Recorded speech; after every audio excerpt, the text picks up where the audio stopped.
మీ ఇంట్లో మొదటి కోటీశ్వరుడు మీరే అవ్వాలనుకుంటున్నారా? ఈ ఫైనాన్షియల్ వెబినార్ లో ఇప్పుడే జాయిన్ అవ్వండి. హలో ఎంఎన్ కశ్యప్ గారు. హలో నాగరాజ్ గారు.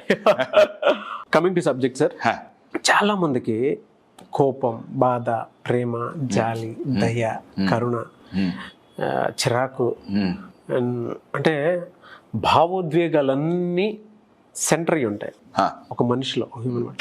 అంటే మనకి ఉగాది పచ్చడిలో పులుపు, చేదు, కారం ఏ విధంగా అయితే ఏ విధంగా అయితే ఉగాది పచ్చడిలో కావాలని చెప్పేసి మనం అనుకుంటామో, దాన్ని బ్యాలెన్స్ చేయడానికి కొన్ని ఇంగ్రీడియంట్స్ వాడతాం మనం. అలాగే మనిషిలో ఒక్కొక్క పాయింట్ ఒక్కొక్క ట్రిగర్ అయినప్పుడు ఇమోషనల్గా ఇంబ్యాలెన్స్ అయిపోతూ ఉంటాము. ఆ స్థితిని బ్యాలెన్స్ చెయ్యాలి అని అంటే ఎలా? ఎందుకంటే భావోద్వేగాలతో కూడుకున్నటువంటి సెంటర్ పాయింట్ ఒకటి ఉంటుంది. పాయింట్లో కొన్ని విషయాలు బ్యాలెన్స్డ్గా ఉంటేనే జీవితం బాగుంటుంది, మనసు రెండు బాగుంటాయి.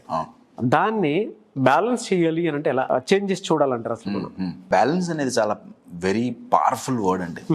ఈ ఒక్క పదం చాలా డీప్ మీనింగ్ ఉన్న పదం, రైట్?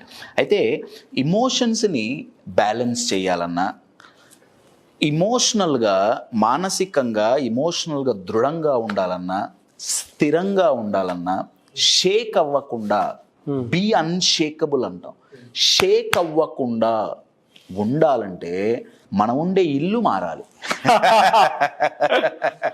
అంటే మనం ఇల్లు కాదండి, ఆ ఇల్లు ఏదో చెప్తే ఆ ఇల్లు అంటే మళ్ళీ వాస్తు ఆస్ట్రాలజీ అనుకున్నారు, అది కాదు. నేను గ్రహస్థితి కంటే మనస్థితి మీద ఎక్కువ ఫోకస్ చేస్తాను. ఓకే. సో నేను ఇల్లు అని ఎందుకు అంటున్నా అంటే, మనం ఇప్పుడు పొద్దున్నే వర్క్కి వెళ్ళాం, రైట్? అంతా పనంతా అవగొట్టుకొని కష్టపడి ఫైనల్గా ఎక్కడికి వెళ్తాం? ఇంటికి వస్తాం కదా. ఓ 4 రోజులు టూర్ వెళ్ళాం, ఫైనల్గా ఇంటికి వస్తాం కదా. ఏదేమైనా తిరిగి ఇంటికి వస్తాం.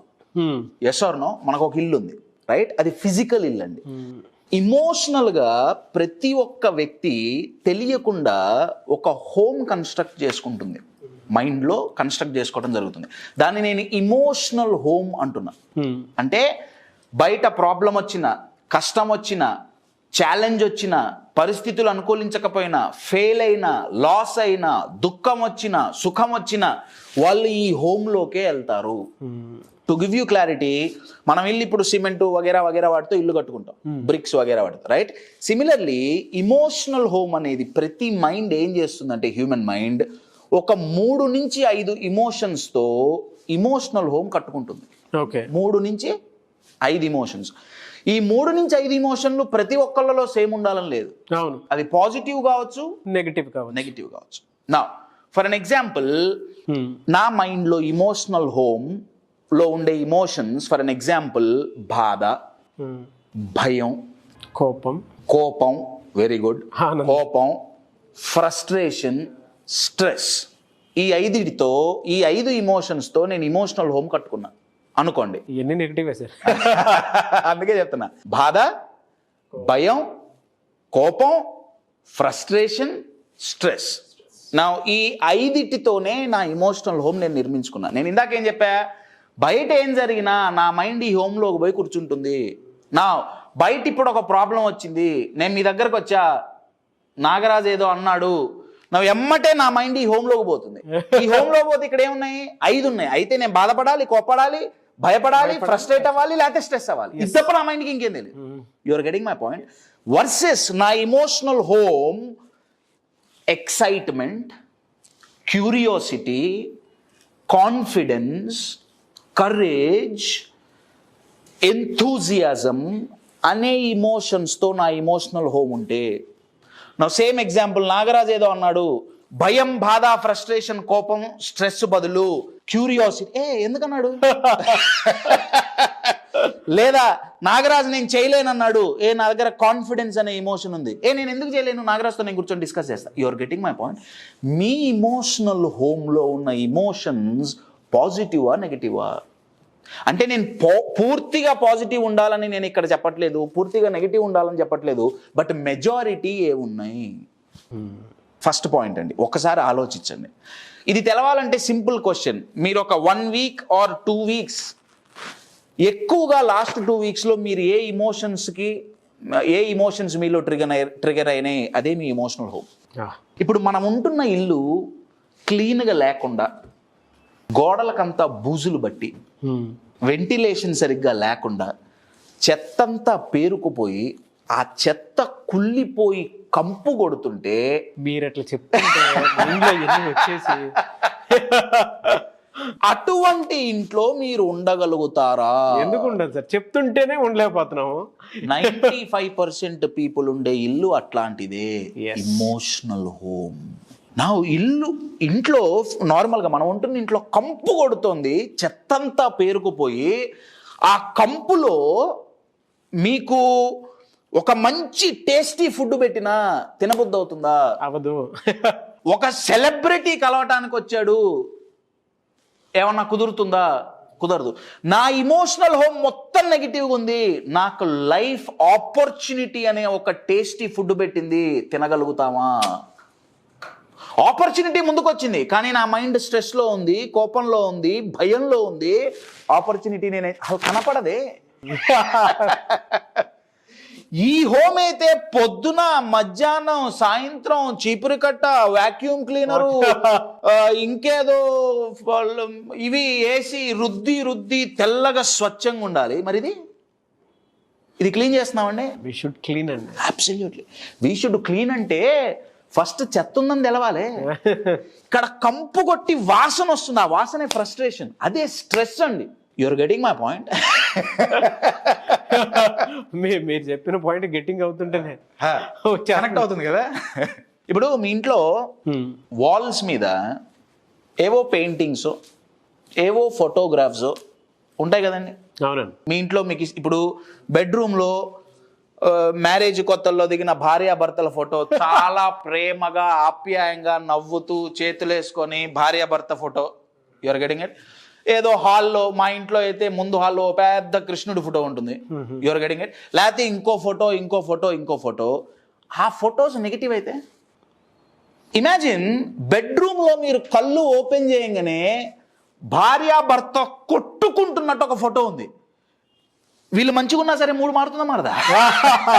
నేను బై ద వే జస్ట్ ఇక్కడ పిక్చర్ గురించి మాట్లాడట్లేదండి. మన ఇంట్లో అయితే మన వాల్స్ని మనం మంచి సీనరీస్తో, మంచి పెయింటింగ్స్తో, మంచి ఫొటోస్తో డెకరేట్ చేసుకుంటున్నామే. మన ఇమోషనల్ హోమ్లో మన మనసు అనే గోడ మీద ఉన్న పిక్చర్స్ ఏంటి? 5 ఏళ్ల క్రితం నాగరాజు నన్ను ఏదో అన్నాడు, ఇవాళ ఏంటో మీ మీదే పోతున్నా నేను. 5 ఏళ్ల క్రితం ఇద్దరం కొట్టుకున్నాం, పక్కనే కదా, తిరువురు ఖమ్మం పక్కనే కదా. 5 ఏళ్ల క్రితం నాగరాజు నన్నేదో అన్నాడు, ఇప్పుడు నా మనసు అనే గోడ మీద ఆ పిక్చర్ ఉండిపోయింది. 5 ఏళ్ళు గడిచిపోయినాయి, నాగరాజుకి నాకు ఇప్పుడు అసలు నేను కలవట్లా, కానీ ఆ పిక్చర్ చూసినప్పుడు మన మనసు అనే గోడ మీద ఏ పిక్చర్స్ ఉన్నాయి, ఏవేవి మనం సేవ్ చేసి పెట్టుకున్నాం, ఎప్పుడో జరిగిన పాత ఇన్సిడెంట్ చూసినప్పుడల్లా బాధ కలుగుతుంది. ఫెయిల్ అయిన ఒక పెద్ద ఫెయిల్యూర్ మన గురించి మనం ఒక పిక్చర్ చేసి పెట్టుకున్నాం, చూసినప్పుడల్లా భయం వేస్తుంది. మనకున్న ప్రాబ్లమ్స్నే మనం ముందు పెట్టుకున్నాం మన మనసు అనే గోడ మీద, స్ట్రెస్ లాగా ఏమొస్తుంది? My dear friends, emotional home, వేటితో మీరు ఇమోషనల్ హోమ్ను కన్స్ట్రక్ట్ చేసుకున్నారు. నార్మల్ హోమ్ అయితే 2 BHK, 3 BHK, 4 BHK, duplex, triplex, villa, 3 బెడ్రూములు, 5 బెడ్రూములు. ఇక్కడ ఉన్న ఇమోషన్స్ అవి ఎట్లున్నాయి? You are getting my point. This is the most important stuff అండి. You are getting. అయితే ట్విస్ట్ ఏంటంటే అండి, ఈ ఇమోషనల్ హోమ్ మంచిగా ఉండాలంటే, ఇప్పుడు మనం ఉంటున్న ఇల్లు రెంటెడ్ హౌస్ అనుకోండి. నేను ఇది ఒకసారి ఎక్స్పీరియన్స్ అయ్యా కాబట్టి చెప్తాను.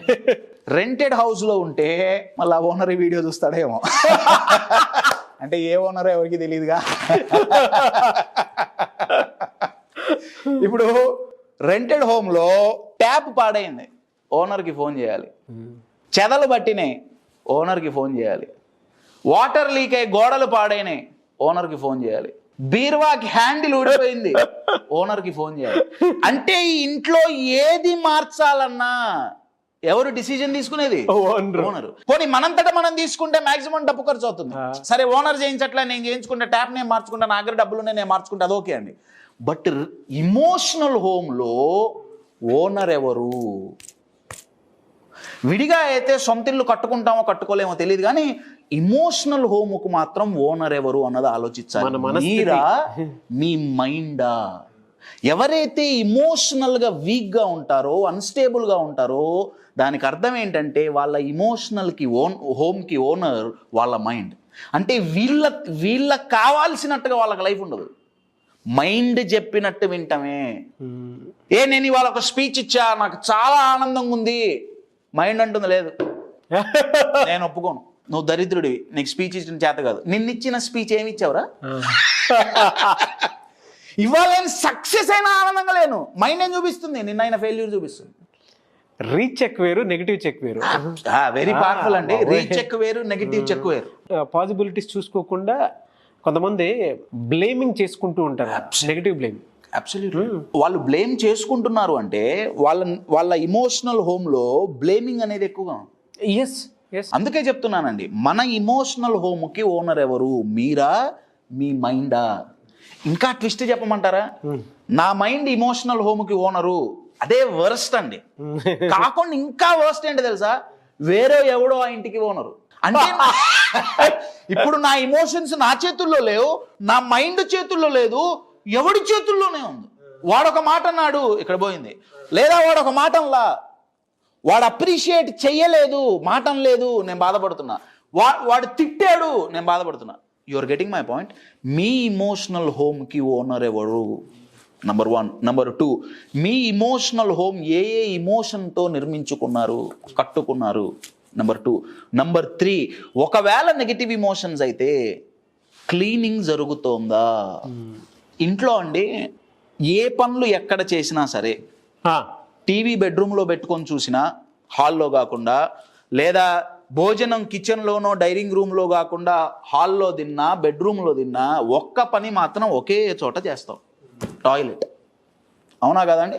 అది ఎక్కడ పడితే అక్కడ చేయంగా.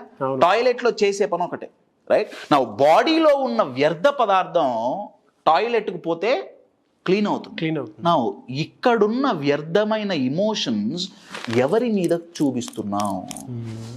You are getting my point? నేనెంతో ప్రేమించిన వాళ్ళ మీద, నా తండ్రి మీదో, నా తల్లి మీదో, నా భార్య మీదో, లేదో నేను అమ్మాయినైతే నా భర్త మీదో, నా చెల్లి మీదో, నా అక్క మీదో, ఈ ఇమోషనల్ టాయిలెట్. ఇంట్లో అయితే దానికి సెపరేట్ టాయిలెట్ ఉంది, మరి ఇమోషనల్ హోమ్లో? నా ఇదంతా జరుగుతుంటే నా రిలేషన్షిప్స్ బాగుంటాయా? బాగు. కొలాప్స్.